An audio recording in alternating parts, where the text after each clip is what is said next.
Bien, buenas noches a todos los presentes en la plataforma virtual.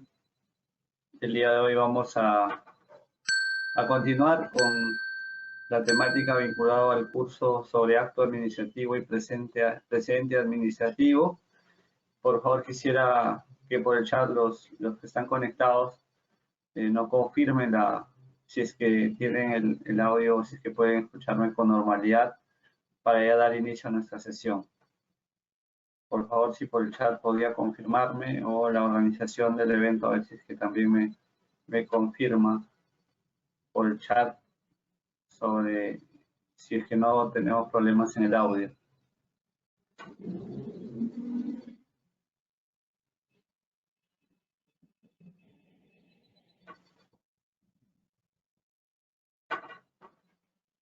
Bien, Raúl Seclin me comenta por el chat que sí se me escucha.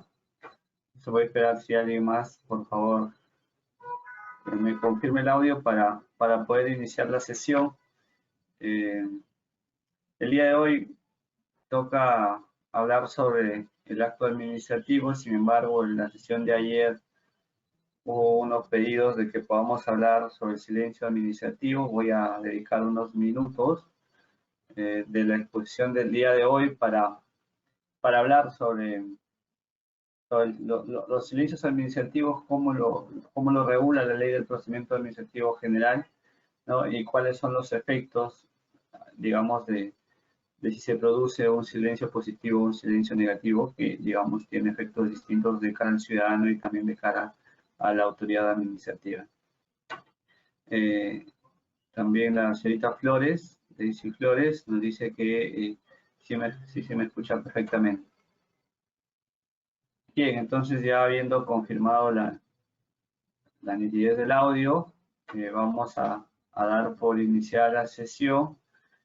Y como les comentaba, el día de hoy corresponde hablar sobre el acto administrativo, los requisitos de validez, la eficacia del acto administrativo, la pérdida de ejecutoriedad del acto administrativo, que es una institución que también se incorporó en el año 2016 con el decreto legislativo 1272, que quizás algunos dentro de la administración pública no lo hemos, por lo menos no lo hemos advertido, no lo hemos tomado importancia. Sin embargo, la pérdida de ejecutoriedad del acto administrativo es una figura que hay que verlo, porque eso también nos genera cierta responsabilidad si eso ocurre. Del mismo modo, hay una figura importante que es la pérdida de exigibilidad de las multas, que en la ley del procedimiento administrativo general también se estableció un plazo y esperamos que el tiempo nos dé para hablar brevemente sobre estas figuras. Hecho este preámbulo, entonces vamos a hablar sobre el silencio administrativo. Considero que para entender la ubicación de los silencios administrativos dentro del ordenamiento jurídico, es importante referirnos a las reglas de aprobación de los TUPAS, ¿no? Primero, hay que saber que los procedimientos administrativos y los requisitos de los procedimientos administrativos se tienen que regular en una disposición sustantiva, es decir, el TUPA no es la norma que aprueba procedimientos o regula requisitos de un procedimiento. El TUPA de la entidad, como lo había dicho en una de las sesiones del curso, tiene como finalidad únicamente la compilación, es decir, recoger procedimientos y sus requisitos que están establecidos en normas sustantivas. Imaginemos si es que estamos ante un ministerio, ¿no? Entonces supone que la entidad aprueba su TUPA mediante un decreto supremo. Sin embargo, este TUPA lo que hace es recopilar o sistematizar procedimientos que tienen que estar aprobados en una norma distinta a la que aprueba el TUPA, ¿no? Por ejemplo, en materia de transportes, es el reglamento de emisión del sistema de emisión de licencias de conducir, que se establecen cuáles son los requisitos para obtener una licencia de conducir. Pero estos requisitos son trasladados al TUPA de la entidad, de tal manera que el ciudadano tenga, digamos, una norma en la cual puede consultar cuáles son todos los procedimientos que se tramitan a la entidad y cuáles son los requisitos, ¿no? Entonces, el ciudadano no necesita ir a una norma sustantiva, sino recurrir al TUPA ¿no es cierto?, para verificar cuáles son los requisitos de un determinado procedimiento. Entonces, como noción conceptual, como idea fundamental aquí, es tener en cuenta que el TUPA no crea requisitos y no crea procedimientos. El TUPA simplemente debe compendiar, sistematizar procedimientos aprobados según las normas sustantivas. En caso del gobierno central sería, pues, mediante decretos supremos, y también en el caso de gobiernos regionales y locales, pues se aprueban por ordenanzas regionales, por ejemplo, ordenanzas municipales. Lo dicho tiene sustento en el artículo 40 del texto único ordenado de la Ley del Procedimiento Administrativo General, que establece que los procedimientos administrativos y requisitos deben establecerse en una disposición sustantiva. Entonces, si yo, por ejemplo, quiero saber cuáles son los requisitos para instalar o para tener digamos, una televisora o para prestar el servicio de radiodifusión, para tener una frecuencia, tengo que revisar el TUPA LENTIAR. Pero si soy dirigente, el abogado que debe asesorar, digamos, a estas empresas o personas naturales que pretendan prestar el servicio de radiodifusión, ya sea de radio o de televisión, para hacer un control de legalidad necesariamente tendría que ver el reglamento respectivo, ¿no es cierto? La ley de radio y televisión, el reglamento de esta ley, y hacer una comparación con el TUPA para efectivamente determinar si la entidad, digamos, en su TUPA no ha incorporado requisitos que no están establecidos en la norma sustantiva. Entonces aquí es bueno saber también que quien no cumple con esta disposición, es decir, que quien exija requisitos más allá de los establecidos en el TUPA, y también incurre en responsabilidad.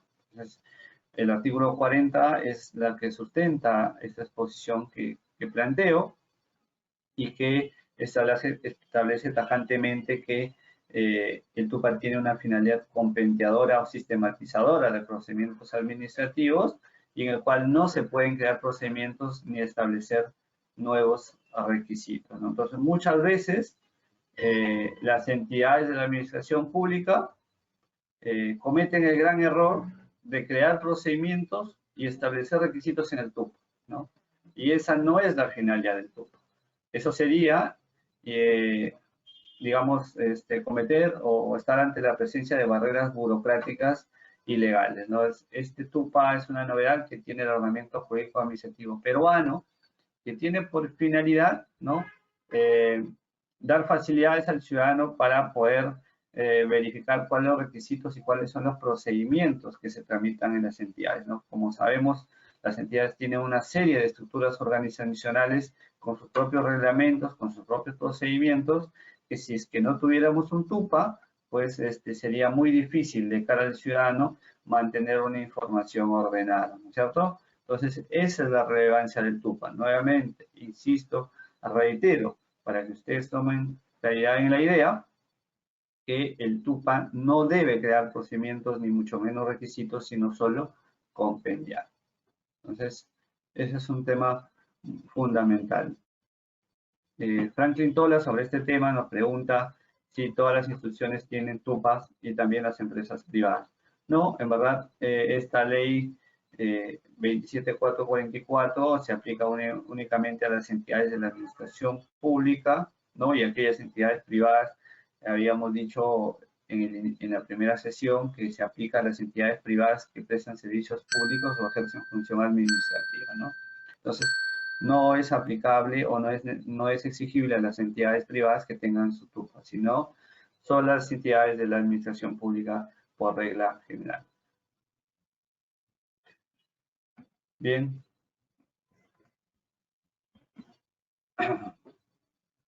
En relación al TUPA, el artículo 40, numeral 40.1, señala que incurre responsabilidad la autoridad que procede de modo diferente, realizando exigencias a los administrados fuera de estos casos. Es decir, las entidades solo están obligadas a exigir a los administrados, ¿no es cierto?, la presentación de documentos, requisitos o el pago de derechos de tramitación siempre que estos se encuentren establecidos en el TUPA de la entidad, ¿no? Por ejemplo, no es válido que una mesa de partes exija la presentación de una fotografía o una declaración jurada, ¿no? Cuando respecto del procedimiento el TUPA no lo exija. Entonces, el ciudadano que se ve afectado por esta exigencia ilegal tiene dos alternativas. Cumplir la exigencia, ¿no es cierto? Si es que no es engorrosa, si es que no es, digamos, económicamente que pueda afectar, digamos, al ciudadano en su trámite, o también puede no cumplirlo y denunciar este hecho ante el INDECOPI a través de una denuncia por barrera burocrática, ¿no? Que se trataría en estricto de una barrera burocrática ilegal. Bueno, la ley del procedimiento administrativo general también sufrió modificaciones de tal manera que los organismos reguladores o los organismos técnicos especializados, ¿no es cierto?, puedan aprobar sus TUPAs mediante resoluciones del titular de la entidad. Ahora, ¿qué contiene el TUPA o qué es lo que debe contener un TUPA, ¿no? El TUPA de la entidad pues, recoge los requisitos que están establecidos en una norma sustantiva, los lista, ¿no es cierto? Pero además el TUPA también establece la calificación del procedimiento. Entonces, ayer se nos pedía hablar de los silencios administrativos, por eso quería hablar previamente del TUPA, porque es en el TUPA de la entidad en la cual vamos a identificar si el procedimiento ha sido calificado como un procedimiento de aprobación automática o un procedimiento de evaluación previa. Y si es uno de evaluación previa, habría que ver en el TUPA si ha sido calificado como silencio administrativo positivo o con silencio administrativo negativo. El TUPA además debe recoger o debe establecer cuál es el pago por derecho de tramitación que debe realizar el ciudadano respecto del procedimiento que pretende iniciar. Además, el TUPA debe identificar cuál es la autoridad que va a conocer mi procedimiento administrativo, ¿no?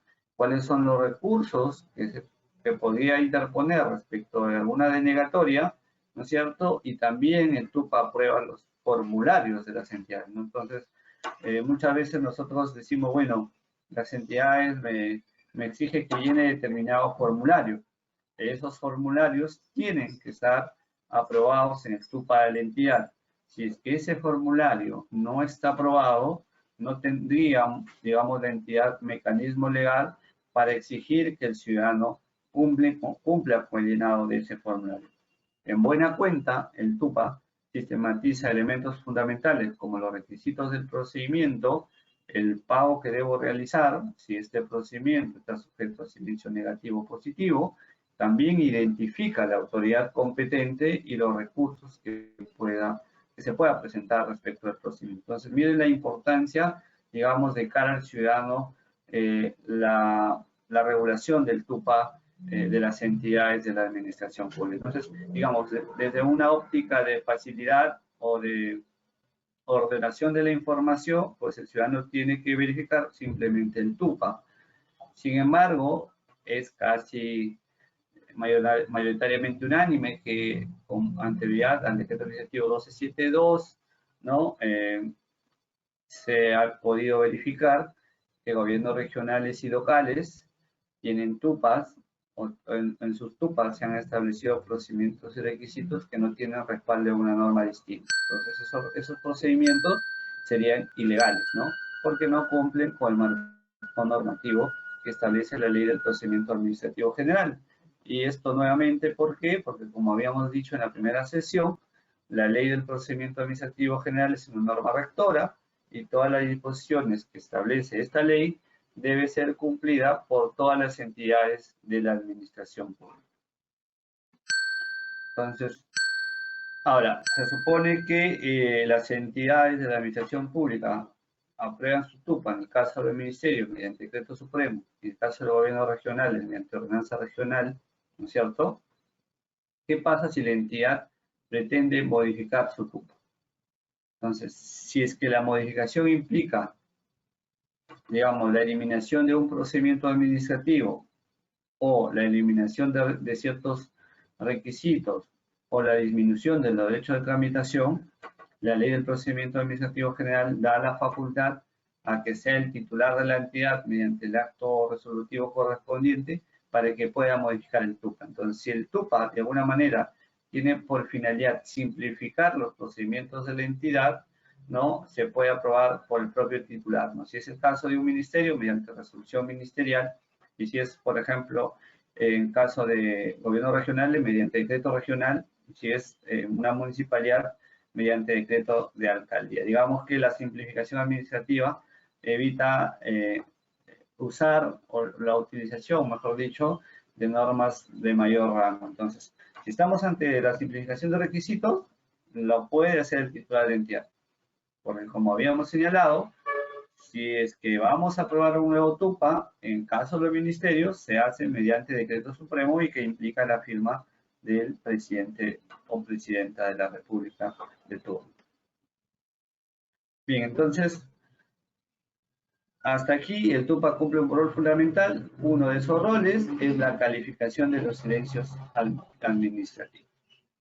Pero, ¿de dónde deviene la figura de los silencios administrativos? La figura de los silencios administrativos tiene como presupuesto castigar o sancionar la inactividad de la administración pública, es decir, la falta de respuesta oportuna que debe realizar la administración pública frente a una petición de los administrados. Entonces, como correlato o como consecuencia de la inactividad de la administración pública, surge la figura de los silencios administrativos para otorgar, digamos, ciertos privilegios a los ciudadanos o ciertas facultades o derechos a los ciudadanos de cara a esta actividad perezosa, si se quiere, ¿no es cierto?, de las entidades o de las autoridades de la administración pública. Teóricamente, la inactividad de la administración pública tiene dos connotaciones, una vertiente material y una vertiente formal.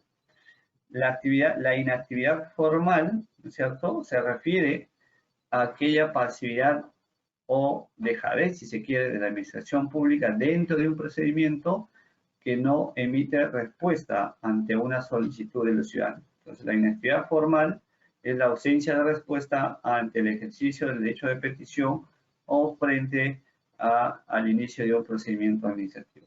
En cambio, la inactividad material se refiere a aquella inactividad en el cual la administración pública no ejecuta, ¿no es cierto?, una actividad técnica o una actividad física o material que tiene que ver con los derechos de los ciudadanos. Entonces, hecha esta división entre inactividad material e inactividad formal, podemos concluir que la inactividad formal es la que da origen, ¿no es cierto?, o sustento a los silencios administrativos. En cierta doctrina administrativa, como el profesor González Navarro, el silencio administrativo puede definirse como una ficción legal que establece beneficios al interesado y en la cual se estima aprobado su derecho en caso de silencio negativo o desestimada en caso del silencio negativo. Entonces, hasta aquí queda claro que los silencios pueden ser de dos tipos, el silencio positivo y el silencio negativo, ¿no? Pero estos tipos de silencios se aplican cuando estamos ante la presencia de procedimientos administrativos de evaluación previa, porque nuevamente los procedimientos según la ley 27444 tienen dos clases, ¿no es cierto? El procedimiento de aprobación automática, en la cual se entiende que presentaba mi solicitud y mesa de partes no me hace ninguna observación, en ese momento ya obtuve el derecho, ¿no es cierto?, respecto al cual he solicitado. Sin embargo, en los procedimientos de evaluación previa, como su propio nombre lo indica, la administración pública tiene un plazo para resolver, ¿no es cierto? Tiene que evaluar la solicitud previamente. Sin embargo, como la entidad tiene un plazo para evaluar la solicitud y si es que dentro de ese plazo no emite un pronunciamiento, la consecuencia puede ser de otorgar el derecho al ciudadano o que el ciudadano entienda que pasado ese plazo ha sido denegado su derecho o su solicitud. Frente a los silencios administrativos, el Tribunal Constitucional peruano ha tenido dos posiciones jurisprudenciales en el tiempo. Primero, el Tribunal Constitucional había considerado que si vencido el plazo para emitir pronunciamiento y si el procedimiento estaba sujeto a silencio administrativo negativo, vencido ese plazo, el tribunal consideraba que el administrado debería ejercitar su derecho de impugnación en el caso de silencios negativos. Sin embargo, teniendo en cuenta las normas administrativas de ese entonces, el Tribunal Constitucional cambió de criterio y señaló que el silencio administrativo constituye un privilegio del administrado ante la administración para protegerlo ante la eventual mora de esta en la resolución de su petición. Entonces, el tribunal señala que se trata de una simple ficción de efectos estrictamente procesales limitados a abrir la vía del recurso. En este caso, el tribunal se refiere al silencio administrativo negativo. Es decir, anterior a esta sentencia 100398, acción de amparo del Tribunal Constitucional, se entendía que vencido el plazo del procedimiento administrativo y si el procedimiento estaba sujeto a silencio negativo, el administrado tendría que entender sí o sí que se le ha denegado la solicitud y al día siguiente debería computarse el plazo para impugnar esa denegatoria ficta. Sin embargo, como veremos más adelante, eso no es así, dado que el silencio administrativo negativo tiene la facultad o tiene como efecto habilitar al ciudadano para interponer un recurso. Pero esta, digamos, habilitación es hacia el ciudadano, es decir, el ciudadano tiene la facultad de decidir si espera la respuesta de la administración pública cuando estamos ante silencios negativos o si ejercita su derecho al silencio negativo y cuestiona la denegatoria ficta. Pero simplemente el ciudadano podría esperar la respuesta de manera indefinida porque así es lo que estableció el ordenamiento jurídico peruano. Esta explicación que efectúo no es distinta a cuando estamos ante silencios administrativos positivos, como lo vamos a ver más adelante. Hasta aquí, al parecer hay algunas interrogantes. Henry Vergara Vargas nos consulta si las entidades públicas con el régimen 728 pueden formular sus TUPAs. Bien, en principio, al tratarse de una entidad pública, queda claro que se aplica la ley 27444 y tiene la obligación de cumplirla. Entonces, independientemente del régimen laboral, ¿cierto? Las entidades de la administración pública que se rijan por el decreto legislativo 728 tienen la obligación de aplicar esta ley y aprobar sus TUPAs.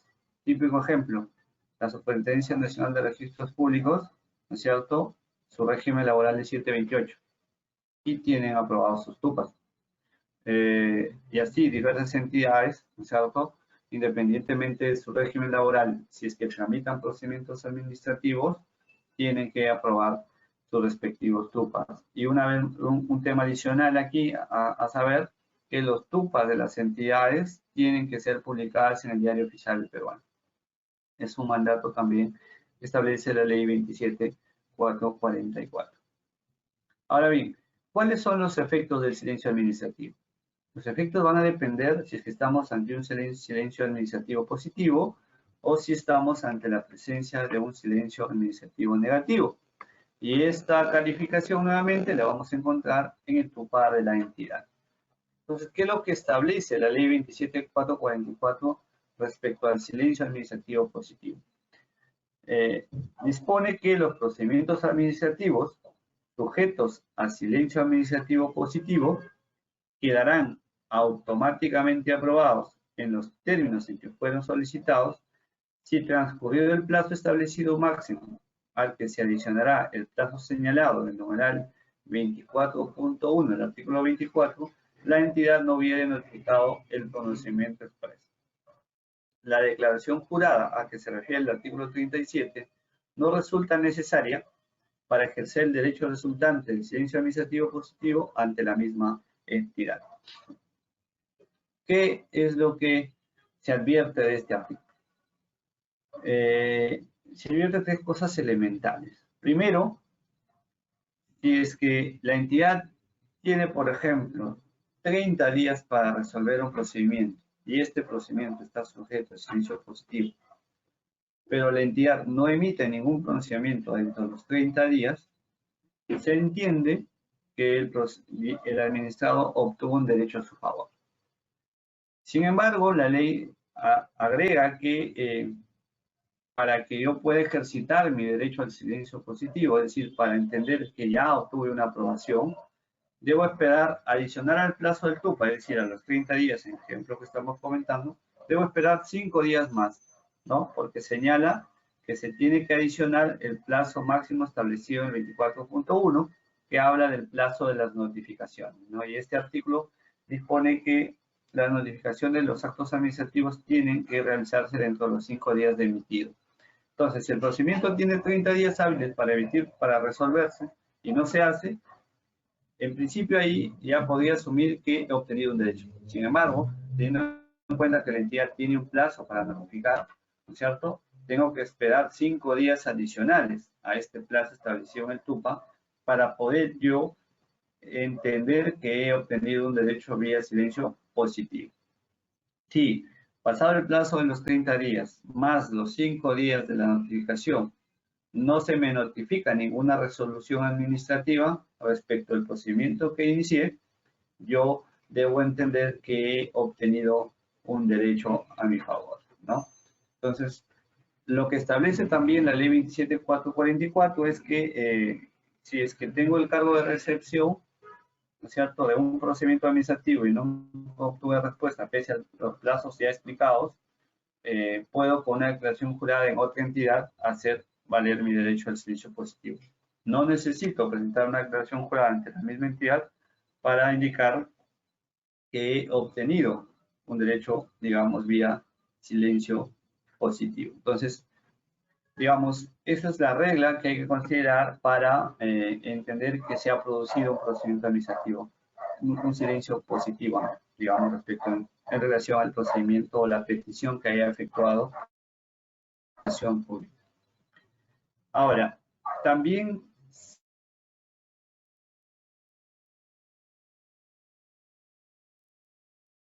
a la administración se advierte, ¿no? Y es unánime en la doctrina administrativa que el silencio positivo, conforme a las reglas ya aquí explicadas, la autoridad que tenía competencia para resolver el procedimiento automáticamente pierde esa competencia, ¿no? Entonces, operado el silencio positivo, la entidad ya no tiene competencia para emitir un pronunciamiento, por ejemplo, denegatorio. Entonces, si pasados los 30 días más los 5 de la notificación no hubo pronunciamiento al día 36, ¿no?, en el ejemplo que estamos citando, la entidad ya no puede negar la solicitud. Si lo hace, habría emitido un acto manifiestamente nulo, ¿no es cierto? Habría un abocamiento indebido para conocer el procedimiento. A lo mucho lo que puede hacer la entidad, sin incurrir en responsabilidad obviamente, es confirmar o declarar, ¿no es cierto?, que se ha operado el silencio positivo, ¿no? En caso, obviamente, se haya cumplido con la restricción. En la práctica, ¿qué es lo que ocurre?